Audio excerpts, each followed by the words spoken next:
Hello friends, আসসালামু আলাইকুম। আজ সকালবেলা যখন দোকানে বসলাম তখন এক বৃদ্ধ মহিলা আছে, সে একটা সেফটি পিন কেনার জন্য। সে আমাকে দাম জিজ্ঞাসা করলো, এটা দাম কত। ওনাকে আমি একটা সেফটি পিন দাম বললাম 10 টাকা। 10 টাকা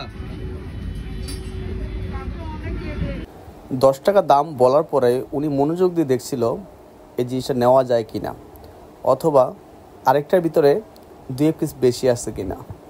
আমি খুব মনোযোগ দিয়ে দেখছিলাম। অনেকগুলা বেচে দেখার পরে সে এক পিস আমার কাছে নিয়ে আসে। সে মনোযোগ দিয়ে দেখছিল ঠিক আছে কিনা।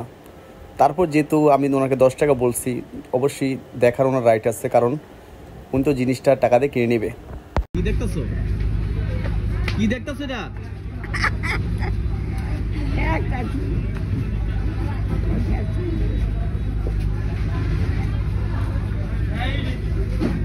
দাও 50 টাকা দাও।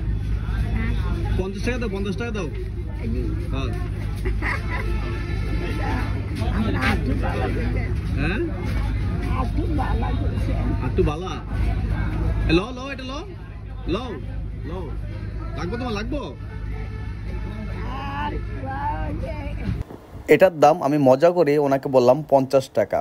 উনি চিন্তাভাবনা করছে যেহেতু এটা 50 টাকা, এটা নেওয়ার সামর্থ্য আমার নাই। ওনাকে বললাম এটা রেখে দিলেন কেন? 50টা দাম বুঝছে এই জন্য আপনি রেখে দিচ্ছেন, নেন আপনি ওটা নেন, সমস্যা নেই নেন। পরে উনি নিছে।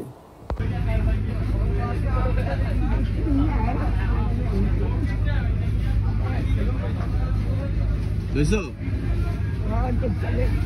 যাও, আচ্ছা যাও যাও যাও। আমার নাম কি? আমার নাম সোহাগ। হ্যাঁ,